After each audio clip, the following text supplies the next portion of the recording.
बुंदेली दर्पण में स्वागत है आपका। मेरे साथ मौजूद हैं छतरपुर जिले के लौकुश नगर में पदस्थ डिप्टी कलेक्टर श्रीमती निशा बांगरे अग्रवाल जी। बीते रोज से मीडिया की सुर्खियों में एक खबर है कि एसडीएम मैम अब चुनाव लड़ने जा रहे हैं।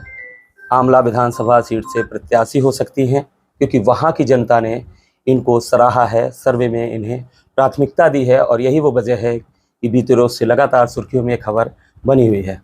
हमारे साथ मौजूद हैं एसडीएम मैम। पहले जानना चाहेंगे मैम, किस तरीके का सफ़र रहा आपका, अगर उस जिले की बात की जाए, आमला विधानसभा की बात की जाए कि आज लोग आपको बतौर डिप्टी कलेक्टर नहीं वहाँ देखना चाहते, दोबारा एक जनप्रतिनिधि के तौर पे देखना चाहते? हाँ जी, तो एक्चुअली मेरी पहली पोस्टिंग बैतूल में ही थी। तो बैतूल में सीखते सीखते मतलब एक जब पहली पोस्टिंग रहती है तो सीखने की बड़ी जिज्ञासा होती है, नई चीज़ें। तो जब मैं हर एक जो भी मुझे टास्क दिया जाता था कलेक्टर साहब के द्वारा, तो फील्ड में जाकर के मेरी ये मंशा रहती थी कि जिस काम के लिए मुझे भेजा जा रहा है वो काम सफल हो। तो उसको सफल करने के लिए, क्योंकि हमारा फील्ड ही ऐसा है कि बाय डिफ़ॉल्ट हम लोगों से जुड़कर ही काम करते हैं, लोगों से जुड़कर ही उनकी समस्या का निदान करना होता है। तो उस कार्यकाल के दौरान यही मेरा कार्यशैली रही कि जनता तक ज़्यादा से ज़्यादा पहुंचा जाए, उनके साथ मौके पर जाकर जो है उनकी समस्या का समाधान किया जाए। और इस तरीके से हर गांव जहां भी मेरी पोस्टिंग रही मैं पहुंची। खासकर जब कोरोना के दौरान वैक्सीनेशन करने की बारी आई थी, तो उस समय भी कलेक्टर साहब ने मुझे दूर से दूर जो हमारे आदिवासी क्षेत्र हैं वहाँ पर मुझे ड्यूटी दी थी कि आपको वैक्सीनेशन के लिए उनको तैयार करना है। तो वो एक कार्य मेरा जहाँ पर बिल्कुल इंटीरियर एरियाज़ में मैं पहुँची हूँ, पैदल कई जगह पैदल भी जाना पड़ता था। तो इस तरीके से वहाँ पर कार्य किया मैंने। कोरोना के दौरान जो है हमने एक वॉलंटियर्स की टीम भी बनाई थी कि हम एक दूसरे से मिल नहीं सकते, लेकिन हम ऐसा क्या करें कि हम फ़ोन पे ही सबके लिए मौजूद रहें। तो एक हमने रेड क्रॉस की, मैं इंचार्ज थी, तो रेड क्रॉस का एक वॉलंटियर्स का एक टीम बनाई थी, जिसके थ्रू जैसे ही हमें पता चलता था कि आज इतने लोग कोरोना से प्रभावित हैं, तो हम खुद उन तक पहुंचते थे। फ़ोन पे कॉल करके हमने टीम बनाई थी। हमारे पास लगभग 150-200 लोगों की टीम मैंने तैयार करी थी पूरे ज़िले में। तो जैसे ही हमें सूची पता चलती थी तो मेरे पास 200 वॉलंटियर्स थे, तो सबको मैंने जिस दिन जितने केसेस आते थे तो उनको अलॉट कर देती थी कि आपको इनका पूरा ध्यान रखना है, उनकी दवाई का ध्यान रखना है, उनके लिए खान पान की पूरी व्यवस्था हो, सब्जी उन तक पहुँचे, फल फ्रूट उन तक पहुँचे, डॉक्टर की कोई परामर्श चाहिए तो वो उन तक पहुँचे, और उनको मानसिक संबल भी प्रदान करे। क्योंकि उस समय क्या था कि हम मतलब मानसिक रूप से ज़्यादा डिप्रेस हो रहे थे, तो हमने उसका भी ध्यान रखा। तो इस तरीके से गांव-गांव तक, जन-जन तक पहुंचने का कार्य जो मैंने किया, ऐसे बहुत सारे उदाहरण हैं हर क्षेत्र में। ये तो मैंने आपको 1-2 उदाहरण बताए हैं। तो इस तरीके से जन-जन तक पहुंच करके उनके समस्या का निदान करने की हमेशा से ही मेरी कार्यशैली रही है, चाहे मैं कहीं भी रहूं। तो ये वहाँ पर बहुत सराहा गया, क्योंकि मेरे पिछले 5 साल में से ज़्यादा समय वहीं बीता मेरा। तो इस कार्यशैली को लोगों ने खूब पसंद किया, तो शायद इसीलिए लोगों को लगा कि मुझे उनके बीच हमेशा रह करके उनका ध्यान रखना चाहिए, ऐसी चेष्टा होगी। मुझे इसके बारे में ज़्यादा नहीं पता कि किस तरीके से दैनिक भास्कर ने और सभी ने सर्वे करके मेरा नाम वहाँ पर निकाला है। अभी इसके बारे में मैंने बहुत ज़्यादा चर्चा किसी से की नहीं है, और एक प्रशासनिक अधिकारी रहते हुए मैं इस पर राजनीतिक चीज़ों पे मैं ज़्यादा टीका टिप्पणी भी नहीं कर सकती। लेकिन इस तरीके का नाम सामने आया है, ऐसा मुझे मालूम पड़ा है। 3.5 साल का कार्यकाल रहा, जैसा आपने बताया, जनता के बीच जाके आपने हर तरह से काम किया, चाहे वो कोविड का रहा हो या अन्य आखिरी व्यक्ति तक जो जन शासकीय योजनाएं पहुंचाने का रहा हो। तो एक प्रशासनिक अधिकारी के तौर पे, एक डिप्टी कलेक्टर के तौर पे आपने वो सारा काम किया ईमानदारी से। कैसे जनता को एक जनप्रतिनिधि की छवि नजर आई, क्योंकि वही काम आप यहाँ कर रहे थे, जनता दोबारा आपको कलेक्टर के तौर पे वहाँ प्रमोशन देखना चाहती या दोबारा आपका ट्रांसफर रुकवाने की। तो एक जनप्रतिनिधि, ऐसी क्या वजह रही आप में कि उन्हें एक जनप्रतिनिधि नजर आया? मुझे ऐसा लगता है कि शायद उनकी ये सोच है कि मैं हमेशा वहाँ रहूं। अभी तो मेरी करियर की शुरुआत ही है और बहुत कम समय ही एक तरीके से मैंने अपने जीवन का वहाँ बिताया है, लेकिन कुछ ऐसे संबंध बने सभी से, पारिवारिक संबंध, क्योंकि जो भी केस मेरे पास आता रहा हमेशा उसको मैंने यही सोचा कि अगर मैं उनकी जगह होती और ये समस्या मेरे साथ होती तो मैं उसका निराकरण कैसे करती। यही भाव से मैंने सभी के लिए कार्य किया। कोई भी गरीब व्यक्ति जो दूर से आता है अपनी मजदूरी छोड़ करके और अपनी टिकट लगा करके आता है हमारे कार्यालय में, तो वो खाली हाथ ना जाए, यही मेरी मंशा रही है। और एक संवेदना के साथ मैंने सभी की समस्या का निदान करने का पूरा प्रयास किया है। तो शायद यही वजह है कि उन लोगों को ऐसा लगता होगा कि मैं हमेशा उनके साथ रहूं और क्षेत्र का और विकास हो सके। वो दिन जब करियर की शुरुआत हो रही थी, क्या सोच थी निशा बांगरे की उस वक्त? डिप्टी कलेक्टर आपने जैसा बताया, आप डीएसपी बनी, इंजीनियरिंग में भी आपने काम किया, या तो पहले से कैरियर में क्या सोच रखा था, क्या बनने का था? मुझे याद है मैं बहुत छोटी थी, स्कूल में जब हम स्लैम बुक्स लिखते थे, जब कोई क्लास का जो स्टूडेंट है वो दूसरे स्कूल में शिफ्ट होता था या कहीं और उनके पापा की पोस्टिंग होती थी, तो हम लोग स्लैम बुक्स भरते थे एक दूसरे की। मेरे ख्याल से मैं कक्षा तीसरी चौथी में रही होंगी, क्योंकि पढ़ाई में मैं हमेशा अव्वल रही हूँ, क्लास में टॉप किया है, टीचर्स ने बहुत प्रेम दिया है, हमेशा क्लास कैप्टन रही हूँ, कॉलेज में भी स्टूडेंट यूनियन की प्रेसिडेंट रही हूँ। तो मुझे याद है जब मैं छोटी थी तो मेरी संस्कृत की टीचर थी अरुणा तिवारी मैडम, मैं यहाँ उनका नाम लेना चाहूँगी। उन्होंने मुझे कहा था, मुझे देख करके, कि बेटा तुमको कलेक्टर बनना है। मैं ये चाहती हूँ कि जब मैं किसी शहर से गुजरूं तो जो कलेक्टर बंगला है उसके बाहर तुम्हारा नाम होना चाहिए, और मुझे बड़ी खुशी होगी कि मैं इंतज़ार करूँ तुमसे मिलने का, तो वो मेरी सफलता होगी। ऐसा मैं तुम्हें देखती हूँ, इतनी तुम में काबिलियत है। तो मैंने उस पर विचार किया, मैंने कहा कि ठीक है कलेक्टर तो ओके, पर हमेशा से ही डॉक्टर अंबेडकर और डॉक्टर कलाम को मैं पढ़ती रही हूँ, तो उन्होंने कहा कि सपने तो बड़े ही देखने चाहिए, छोटे सपने देखना तो एक तरीके से जुर्म है। सपने हमेशा बहुत छोटी सी थी मैं, तभी से सपना ये रहा कि नहीं, मुझे और बड़ा बनना है, मुझे जो सबसे बड़ा इस भारत देश का जो भी पद होता है तो मुझे वो बनना है। तो जब बहुत छोटी थी तीसरी चौथी में, तो तभी मैंने लिख दिया था कि मुझे भारत का प्रेसिडेंट बनना है। वो उस समय क्या भावनाएं थी मुझे नहीं मालूम, लेकिन कहने का मतलब यही है कि हमेशा से ही माता पिता ने और शिक्षकों ने बड़ा सोचने के बारे में बताया। तो खैर उस समय तो एक बाल मन था, आज ऐसी कोई चेष्टा नहीं है। आज ऐसा लगता है कि जो भी मेरे पास है, जो भी है, मैं उस पर अच्छे से अच्छा करने का प्रयास करूं। लेकिन शायद ये जो आप कह रहे हैं कि कब आई ये चीज़, तो मुझे लगता है बचपन में ही आ गई थी। धीरे धीरे जब हम 11वीं 12वीं में पहुंचे, 10वीं में जब हमें सब्जेक्ट लेने की बारी आती है तो लोग पूछते हैं कि जो इंटेलिजेंट होता है वो तो मैथ्स लेता है। तो हाँ, टीचर्स के थ्रू पेरेंट्स ने मैथ्स सब्जेक्ट लेने के लिए कहा, मैथ्स से पढ़ाई की, फिजिक्स केमिस्ट्री मैथ्स। इंजीनियरिंग में एडमिशन लिया। इंजीनियरिंग में एडमिशन के दौरान भी मन में वही चेष्टा रही कि सामाजिक कार्य करना है, किसी भी तरीके से पंक्ति के अंतिम व्यक्ति तक पहुंचना है। तो तभी मैं अपनी पढ़ाई के साथ साथ अन्य बच्चों को पढ़ाती थी फ्री ऑफ कॉस्ट, और गांव में जाकर के माता पिता को प्रमोट करती थी कि आप अपनी बच्चियों को ज़रूर पढ़ाइए, क्योंकि मेरे माता पिता ने मुझे पढ़ाया है, मुझे सिखाया है। तो आज मैं आप लोगों की स्टूडेंट लाइफ में जब मैं कॉलेज में थी, गांव जाती थी, जब उस समय बसेस नहीं होती थी तो बैलगाड़ियों में बैठ के चली जाती थी मैं, और बैलगाड़ी से आ जाती थी, जो भी मिल जाए साधन। लेकिन एक जुनून था कि बच्चियों की पढ़ाई, लड़कियों की पढ़ाई में कोई बाधा नहीं आनी चाहिए, किसी भी तरीके का कोई समस्या ना हो। माता पिता वो समान रूप से वो तमाम अवसर लड़कियों को प्रदान करें जो अपने बेटों को करते हैं। यही भावना के साथ मैं कॉलेज में भी कार्य करती थी। उसके लिए मुझे मेरे कॉलेज के द्वारा सराहा भी गया और 2 बार लगातार बेस्ट सोशल वर्कर का अवार्ड भी दिया। और फाइनली जब 4th ईयर में थी तो उस समय मुझे बेस्ट स्टूडेंट का भी अवार्ड दिया।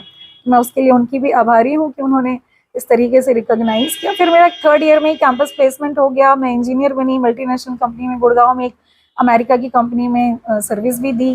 पर यही मन में जुनून था कि मुझे लोगों तक पहुंचना है, पंक्ति के अंतिम व्यक्ति तक लग्जरियस लाइफ थी वहां पर। हाँ, सब कुछ वहीं हो जाता। लाइफ थी गुड़गांव की, एक लेविश लाइफ को छोड़ने का मैंने संकल्प बनाया। लेकिन चूंकि पारिवारिक परिस्थितियां ऐसी नहीं थी कि मैं नौकरी छोड़ करके सिर्फ कोचिंग कर सकूं और पढ़ाई कर सकूं, तो मैं साथ साथ ही करती थी पढ़ाई। तो साथ साथ पढ़ाई की मैंने। तो पहले अटेम्प्ट में मेरा डीएसपी में हुआ, फिर उसके बाद डिप्टी कलेक्टर में हुआ, और उसके बाद बैतूल में पोस्टिंग मिली। फिर तो आपने सफ़र देख ही लिया कि जो जुनून एक ये है कि पंक्ति के अंतिम व्यक्ति को सारे लाभ दिलाना, वो भी एक समानता का जीवन जी सके, एक अच्छा गरिमापूर्ण जीवन जी सके, यही भावना हमेशा मेरे अंदर रहती है। और उसके लिए ये सब जो मैंने बताया, ये जो पद है, चाहे इंजीनियर हो, चाहे डीएसपी हो, चाहे डिप्टी कलेक्टर हो, ये सिर्फ एक माध्यम है। मेरा लक्ष्य तो देश की सेवा करना है, समाज की सेवा करना है, और लोगों तक पहुंचना है। तो ये सब एक माध्यम है और कुछ भी नहीं है। डीएसपी क्यों नहीं आप? एक्चुअली डीएसपी में मुझे पोस्टिंग मिल गई थी, लेकिन उसी समय डिप्टी कलेक्टर का रिजल्ट आ गया था। तो अगर मैं उसको ज्वाइन करती तो मतलब उसमें जिसका वेटिंग था उसको बाद में मिलता। तो जो वेटिंग था जिस लड़की का, उसने बोला मैम आपका तो उसमें सिलेक्शन हो गया, अब आप इसको ज्वाइन मत करिए, आप उसमें चली जाइए, आपकी पोस्टिंग आ जाएगी जल्दी। तो फिर मैंने वो छोड़ दिया, मैंने उसको नहीं ज्वाइन किया। मेरी पोस्टिंग शहडोल जिले में आई थी, पर मैं ज्वाइन नहीं किया। 3 महीने बाद फिर इसकी ज्वाइनिंग आ गई थी। यहाँ भी आपने छोटा सा कार्यकाल अभी आप कर रहा है। लोग हर तरह से, चाहे वो कोई भी गतिविधि हो, राजनीतिक, सामाजिक, जहाँ भी आपको बुलाया गया आप बिल्कुल सहज सरल पहुँच जाते हैं। जैसे कि आपने बताया कि स्टूडेंट लाइफ में आप प्रतिनिधित्व भी किया, आपने अध्यक्ष रहे आप कॉलेज में। जनप्रतिनिधि के गुण जो पहले से देखे, क्या यही गुण नजर आए आमला की जनता को? जो बिल्कुल हो सकता है। मेरे माता पिता ने हमेशा यही समझाया है कि आपके अंदर नेतृत्व क्षमता होनी चाहिए। चाहे आप एक अधिकारी के रूप में कार्य करें तो भी आप उस सब डिवीजन का या उस जिले का नेतृत्व ही करते हैं, एक तरीके से प्रशासनिक नेतृत्व करते हैं। तो नेतृत्व क्षमता होनी चाहिए, सभी के अंदर होनी चाहिए। तभी मुझे लगता है कि हम जो पिछड़े हुए लोग हैं, जो आज भी वंचित हैं, उनको आगे लेकर के आ सकते हैं। तो एक सामाजिक सकारात्मक नेतृत्व क्षमता हर पढ़े लिखे व्यक्ति के अंदर होनी चाहिए, ताकि वो उन लोगों का हाथ पकड़ के आगे लेकर आ सके जिनको वाकई में पढ़े लिखे लोगों की ज़रूरत है। हर पढ़ा लिखा व्यक्ति जो है वो अपनी जिम्मेदारी को समझे। तो हालांकि मेरी कार्यशैली जो यहाँ है वो उस तरीके से, जो भी आपने कहा कि हर गतिविधि में, तो मैं अपनी प्रशासनिक दायित्वों को ही यहाँ पूरा करती हूँ। किसी भी राजनीतिक उसमें मेरा कोई मैं इन्वॉल्व नहीं हूँ। जो मेरे प्रशासनिक दायित्व हैं, जो शासन के द्वारा मुझे यहाँ पर जिम्मेदारियां दी जाती है, मैं उन्हीं का निर्वहन करती हूँ। और रही बात सामाजिक तौर पे, तो सामाजिक तौर पे मैं हर जगह जुड़ी रहती हूँ, क्योंकि जब कोई अधिकारी जाता है बच्चों से मिलने के लिए किसी बस्ती में, किसी गांव में, तो ज़रूर वहाँ के बच्चों को एक प्रेरणा मिलती होगी कि हमें भी किसी दिन ऐसा बनना है। तो यही सोच के मैं सामाजिक कार्यों में जो है मैं अपनी सहभागिता निभाती हूँ, क्योंकि सामाजिक कार्यों में जो बच्चे वहाँ पर आते हैं, मेरा फोकस तो बच्चों पर रहता है। आने वाली पीढ़ी, जो नई जनरेशन है भारत देश की, जो एक नया भारत बनाने की संकल्पना हमें करनी चाहिए, तो मैं उस पीढ़ी तक, उन लोगों तक पहुँचने के लिए ही सामाजिक गतिविधियों में जाती हूँ, ताकि मैं अपना योगदान इस भारत देश के लिए दे पाऊँ। और मेरा कोई राजनीतिक कोई इन्वॉल्वमेंट कहीं पर भी नहीं है। राजनीति जिस तरीके की आज की राजनीति है, आप एक प्रशासनिक अधिकारी भी हैं, राजनीतिक हस्तक्षेप कितना रहता है प्रशासनिक तंत्र पर? क्या ऐसी कोई वजह तो नहीं है कि वो हस्तक्षेप कहीं आपको लगा हो कि जरूरत से ज्यादा होता तो क्यों ना इस ओर? नहीं, ऐसा मुझे तो नहीं लगा। जितना भी मेरा कार्यकाल रहा उसमें मुझे बहुत ज़्यादा राजनीतिक हस्तक्षेप समझ में नहीं आया। मैंने हमेशा तालमेल बना करके जो है जनप्रतिनिधियों के साथ एक अच्छा तालमेल बना करके कार्य करने की हमेशा प्रयास किया, और वो सफल भी रहा है। मुझे नहीं लगता कि जितने भी राजनीतिक दल या उनके जो नेतृत्व अभी कर रहे हैं उनको मुझसे कोई समस्या होगी, ऐसा मुझे समझ में नहीं आता, या मुझे ऐसा कोई अभी तक लगा नहीं। कोई ऐसा किस्सा बचपन से लेके अब तक के सफर का जो एक मैसेज देता हो बच्चियों को, या ऐसे लोग जो बच्चियों को आगे नहीं बढ़ने देते, रोकते हैं? जैसे कि आपने बताया कि आप बैलगाड़ी से भी जाते थे, असुविधा में भी जाकर बच्चों को आपने ट्यूशन दिया। कोई ऐसा इंसिडेंट जो आप बताना चाहें दर्शकों को? मेरे जीवन में वैसे तो बहुत सारे इंसिडेंट्स हैं, लेकिन यही जो मैंने आपको बताया, हाँ, मुझे सबसे ज़्यादा जो अपना संघर्षपूर्ण लगता है वो ये लगता है कि जब मैं गुरुग्राम कहलाता है, अब जो पहले गुड़गांव कहलाता था, वहाँ पर मैं इंजीनियर थी। तो एक बड़ी चकाचौंध सा जीवन है दिल्ली गुड़गांव का, दिल्ली एनसीआर का, आपने देखा होगा। तो एक चकाचौंध के जीवन से जब हम पूरी तरफ से एक अच्छे ऑफिस में बैठ रहे हैं, लग्जरियस ऑफिस में, हमारा रहन सहन बड़ा लेविश्ड है, बहुत ही कोई किसी प्रकार की कोई समस्या नहीं है, विदेशों में भी जाने के ऑफर मुझे आए हैं, लेकिन हमेशा ध्येय मेरा यही रहा कि नहीं, मुझे गांव तक पहुंचना है, माटी से प्यार है, मुझे गांव तक पहुंचना है। तो मैं क्या करती थी कि हमारा ये मैं फ्लोर डेनियल कंपनी में थी, तो बड़ी अच्छी कंपनी थी, महिलाओं को बहुत प्रमोट करती थी, उन्होंने मुझे भी बहुत प्रमोट किया हर स्तर पे। तो शनिवार रविवार हमारी छुट्टियां हुआ करती थी, और अल्टरनेट फ्राइडे भी छुट्टी होती थी। तो मैं हर alternate Friday, Saturday, Sunday plus हर वीकेंड जो है मध्य प्रदेश के गांव-गांव में जाती थी, उस जगह पे जहाँ मुझे लगता था कि महिलाओं के अधिकारों को या फिर उनकी पढ़ाई को लेकर हमें सजगता या जागरूकता देनी चाहिए। तो मैं वहाँ से निकलती थी, कभी फ्लाइट से आती थी, वो डिपेंड करता था मैं किस एरिया में जा रही हूँ। जी। अगर भोपाल के आसपास था तो कभी फ्लाइट से, इंदौर के आसपास था तो फ्लाइट से। लेकिन कभी-कभी मुझे रिजर्वेशन नहीं मिल पाता था, अगर मेरी अर्जेंट में कहीं मुझे जाना है, तो मुझे याद है कि मैं ट्रेन की बोगी में जो नीचे वाला एरिया होता है ना, जी जी।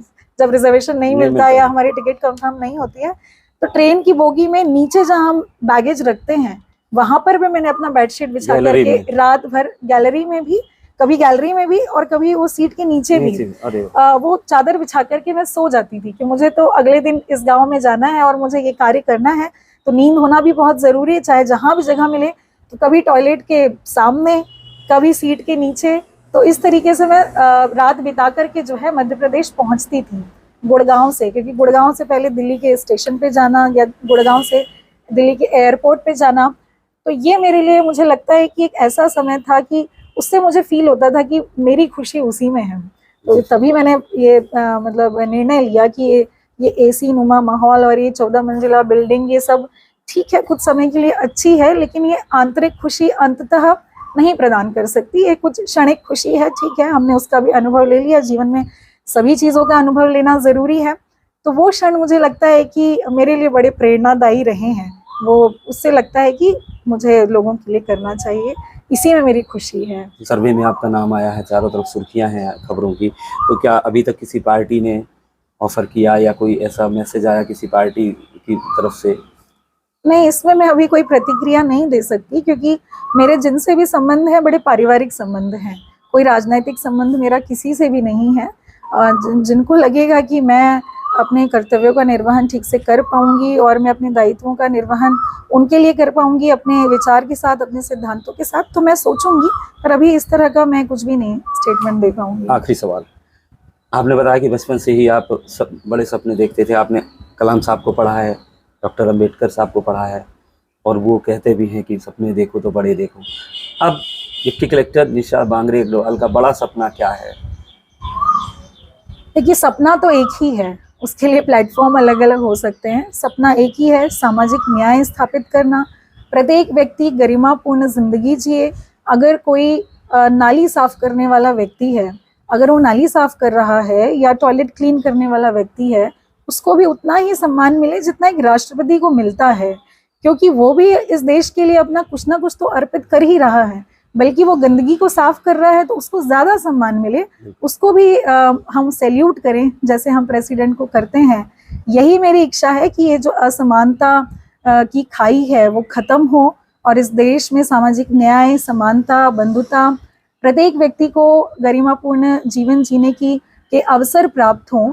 यही मेरा उद्देश्य है और ये सारे पद जो हैं ये सिर्फ माध्यम मात्र हैं, ये मेरा उद्देश्य नहीं है। कोई भी पद कभी उद्देश्य नहीं है, उसके लिए मैं चाहे किसी पद में रहूं या ना रहूं, भविष्य में भी मुझे नहीं मालूम, लेकिन फिर भी जो मेरा ये संकल्प है उसके लिए मैं हमेशा गतिशील रहूंगी, जहां भी रहूंगी, जो भी करूंगी, न्याय दिलाने के लिए कार्य करूंगी।